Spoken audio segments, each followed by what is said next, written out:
പടിഞ്ഞാറൻ ആഫ്രിക്കൻ രാജ്യങ്ങൾ എപ്പോഴും അരാജകത്വം നിലനിൽക്കുക. കാരണം ഭരണകൂടത്തെ അട്ടിമറിക്കുക, പട്ടാളക്കാർ ഭരണം ഏറ്റെടുക്കുക, പട്ടാള ഭരണത്തിൻ്റെ കീഴിൽ വലിയ രീതിയിൽ ഇപ്പോൾ ചെറിയ ക്രൈസ്തവ വിഭാഗത്തിൽപ്പെട്ട പെൺകുട്ടികളെ തട്ടിക്കൊണ്ടുപോയ വാർത്തയൊക്കെ നമ്മൾ കേൾക്കുകയും ചെയ്ത.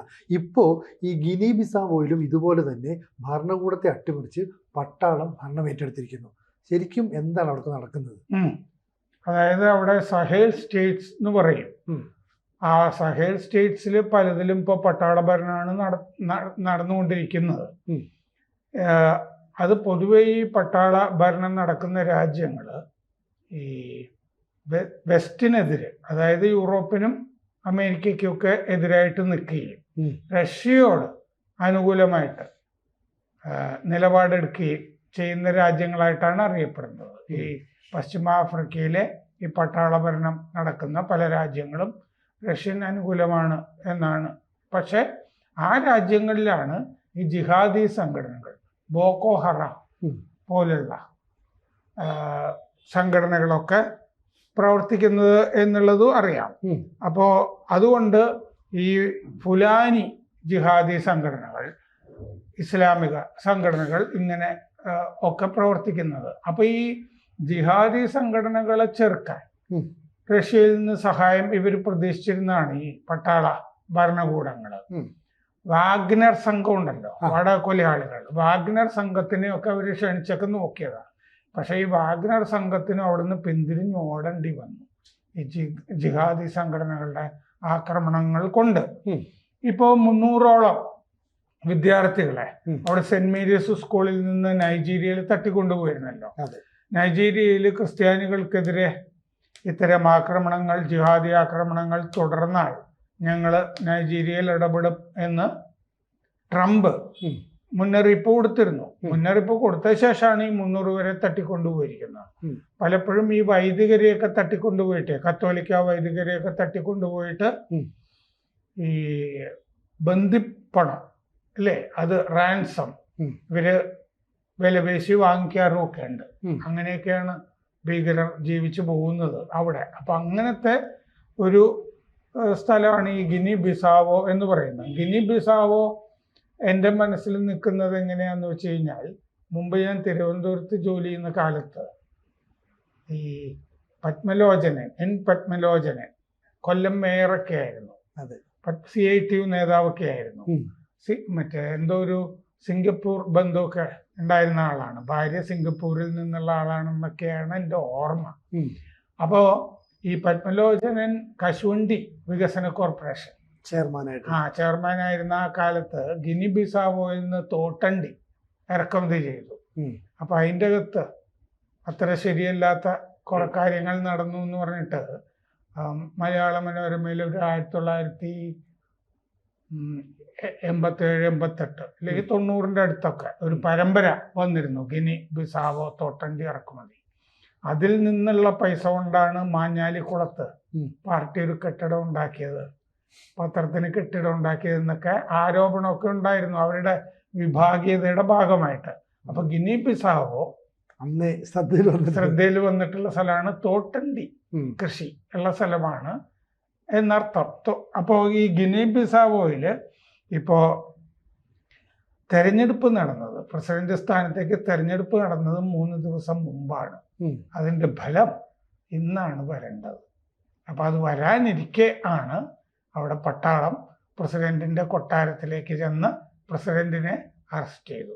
എന്നിട്ട് പട്ടാളം ഭരണം പിടിച്ചെടുത്തു, മാധ്യമങ്ങളൊക്കെ അടച്ചു പൂട്ടി. അപ്പോൾ അവിടെ നിന്നുള്ള വിവരങ്ങളൊക്കെ വരുന്നതൊക്കെ വളരെ വിരളമായിട്ടാണ് വരുന്നത്.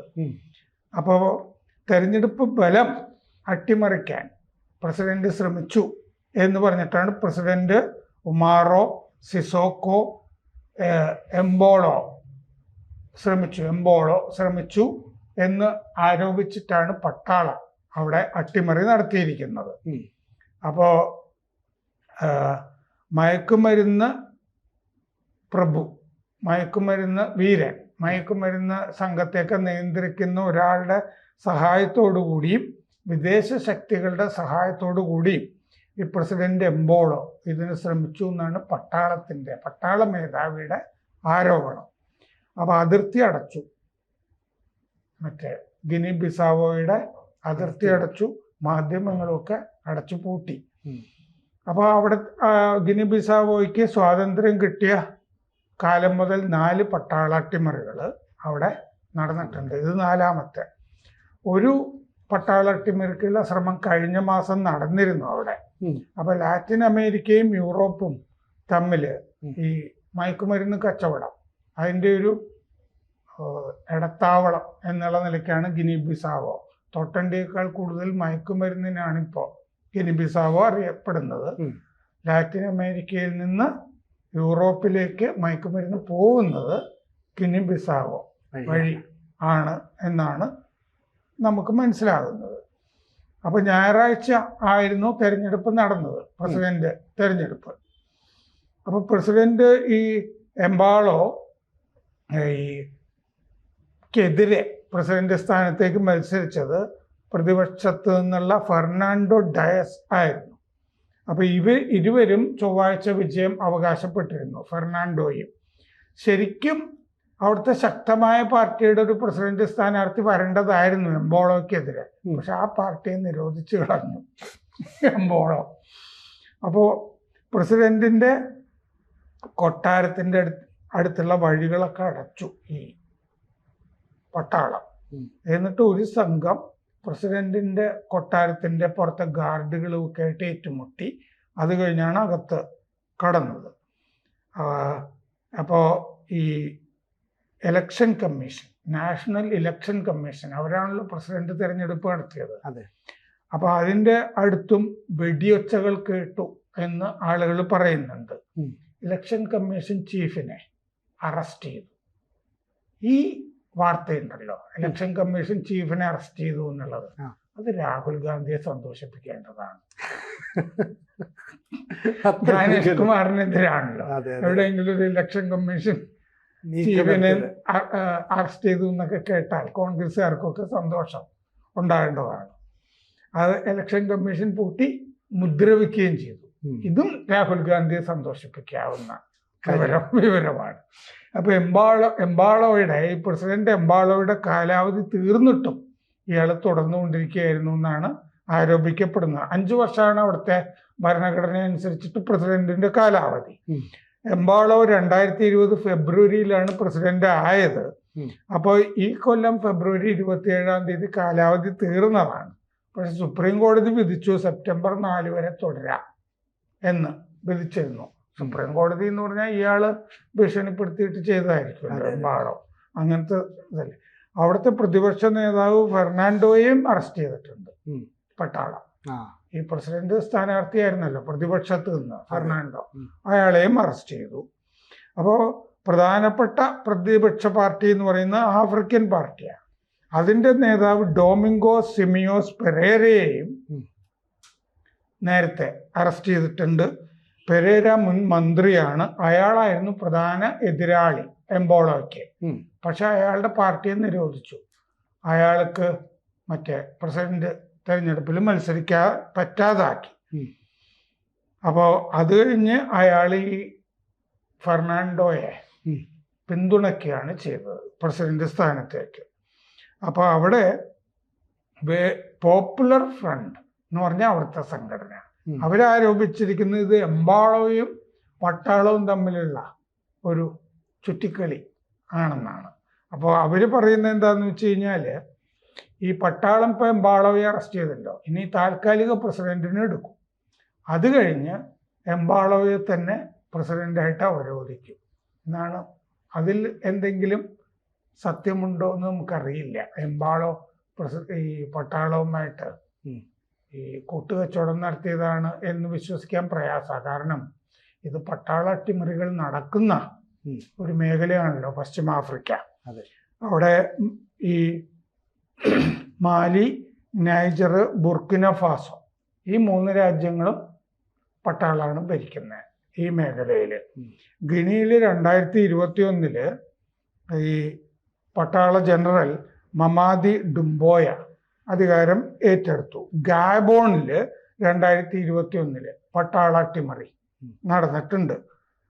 അവിടെയും പ്രസിഡന്റ് തെരഞ്ഞെടുപ്പിൽ ഒരാൾ ജയിച്ചപ്പോഴാണ് പട്ടാള അട്ടിമറി നടന്നത്. അപ്പോൾ ഗാബോണിൻ്റെ മാതൃകയിൽ ആണ് പട്ടാള ആ അട്ടിമറി. പട്ടാള അട്ടിമറി നടന്നിരിക്കുന്നത് എന്ന് വേണം കരുതാൻ. അപ്പോൾ അവിടെ ഈ അലയൻസ് ഓഫ് സഹേൽ സ്റ്റേറ്റ്സ് എന്ന് പറഞ്ഞിട്ട് AES എന്ന് പറഞ്ഞിട്ടൊരു സംഘടനയുണ്ട്. മാലിയും നൈജറും ബുർക്കിന ഫാസോയും ആ സഖ്യത്തിൽ നിന്ന് 2023 പിരിഞ്ഞുപോയി. നേരത്തെ ഫ്രാൻസിന്റെ കോളനികളായിരുന്ന രാജ്യങ്ങളാണ് ഈ പശ്ചിമാഫ്രിക്കയിൽ ഇപ്പോൾ ഈ പട്ടാള അട്ടിമറി നടക്കുന്നത്. ഈ കൊല്ലം economic community of West Asian states ഇക്കോവാസ് എന്ന് പറഞ്ഞിട്ടൊരു സംഘടന ഉണ്ടാക്കി. ആ സഖ്യ സംഘടനയും ഈ പട്ടാള അട്ടിമറി ഇപ്പോൾ അപലപിച്ചിട്ടുണ്ട്. അപ്പോൾ ഈ സഖ്യം പാശ്ചാത്യ ശക്തികളോട് ചേർന്നു എന്ന് പറഞ്ഞിട്ടാണ് ഈ 3 രാജ്യങ്ങൾ മാലി, നൈജർ, ബുർക്കിന ഫാസോ അവര് സഖ്യത്തിൽ നിന്ന് വിട്ടുപോയത്. അപ്പോൾ ആ 3 രാജ്യങ്ങളും മാലി, നൈജർ, ബുർക്കിന ഫാസോ റഷ്യയോട് ചേർന്ന് നിൽക്കുന്ന രാജ്യങ്ങളാണ്. ഈ സഹേൽ സ്റ്റേറ്റ്സ് എന്ന് പറയുന്നത് Senegal, Gambia, Mauritania, Guinea, Mali, Burkina Faso, Niger, Chad, Cameroon, Nigeria. ഇത്രയും രാജ്യങ്ങൾ ഈ കുഴപ്പം പിടിച്ച രാജ്യങ്ങളാണ്. ജിഹാദി സംഘടനകളും ഒക്കെ ആളുകളെ തട്ടിക്കൊണ്ടുപോകുന്നതും ഒക്കെ ആയിട്ടുള്ള രാജ്യങ്ങളാണ്. അപ്പോൾ ഇതാണ് പശ്ചിമ ആഫ്രിക്ക പൊതുവെ പ്രതിസന്ധിയിലാണ്. 35 ലക്ഷം പേർക്ക് അവിടെ ജീവകാരുണ്യ സഹായം കിട്ടാതെ ട്രാപ്ഡ് ആണ്. അതുപോലെ തന്നെ 3 രാജ്യങ്ങൾ ഈ പറഞ്ഞ പോലെ 60 ലക്ഷം പേരോളം പട്ടിണിയിലാണ് എന്നാണ് ഐക്യരാഷ്ട്ര സംഘടനയുടെ തന്നെ കണക്ക്. പശ്ചിമ ആഫ്രിക്കയിൽ തന്നെ വലിയൊരു പ്രതിസന്ധി ലോകരാജ്യങ്ങൾ കൈകാര്യം ചെയ്യേണ്ട പ്രതിസന്ധി ഉണ്ട്. അതിൻ്റെ ഇടയ്ക്കാണ് ഈ ഗിനി ബിസാവോ അട്ടിമറി വാർത്ത വരുന്നത്. കൂടുതൽ വാർത്തകളും വിശേഷങ്ങളും നിങ്ങളിലേക്ക് എത്താൻ ABC മലയാളം സബ്സ്ക്രൈബ് ചെയ്യുക, ബെൽ ബട്ടണും അമർത്തുക.